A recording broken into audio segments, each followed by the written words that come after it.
And I think this is one of the biggest negatives I have seen in the entire real estate business. Hey guys, it's Sherry McManus from Keller Williams, and we're here to look at you as the homeowner, what not to do, especially if you're thinking about moving anytime in the foreseeable future. There's a great catchphrase, if you will, that appraisers like to use. It's called over-improving. It's something that you want to do to your house that the market does not recognize as being of value, or not of the value that you're going to go out and spend. What do I mean by that? I always remembered a story years ago. I was talking to this lady, she was getting ready to sell her house, and she boasted to me that in her $300,000 neighborhood, she spent $150,000 in her backyard improving it so that all her friends can come over and they can have a good time. Good job. The problem is that you don't take the house worth $300,000, add the $150,000 that she spent in her backyard, and say your house is now worth $450,000.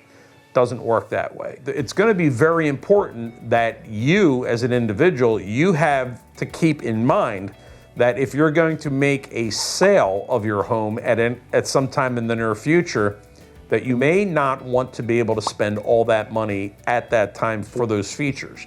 Again, just some ideas of what it is that may be an over improvement. Think of in-ground swimming pools. It is one of the best features to have on a house today. Coming out of the pandemic, there was a lot of folks that they really did fall in love with the idea of a staycation. And I've shared this with you before. I have 5 children. So it was always a good thing to have all the kids coming over and you make like a little oasis for them. Now, those little oases could cost easily $50,000. But when it comes time to sell your house, you may only get $15,000 to $20,000 back.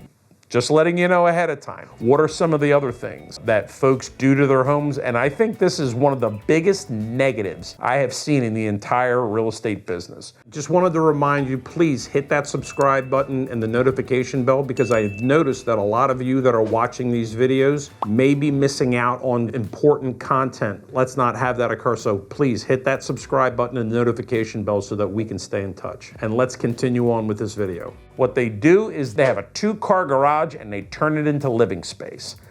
Worst thing in the world. When you say to a person, there is no garage in the house, there's no place, it does not compute. They get this glossed over look, and I could see that little hourglass flipping, the one that would be on your old computer screen. People expect there to be garages at houses, especially when they've already been built in. Another one of the interesting little features that I see coming up are built-in fish tanks.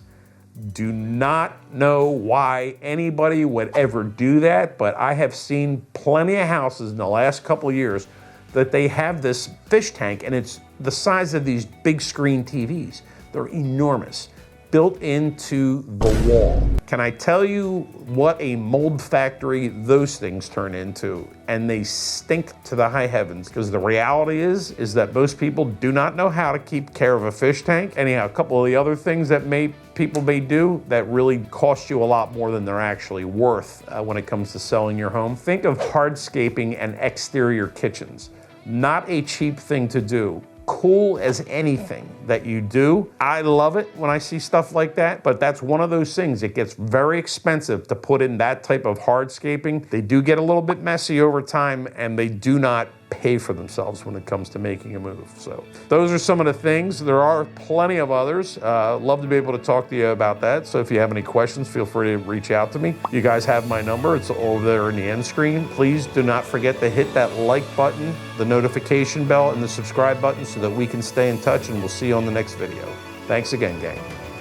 Hey guys, don't forget to hit the subscribe button and notification bell. This way we can stay connected. Here's my contact information should you have any questions. Otherwise, I'll see you in the next video.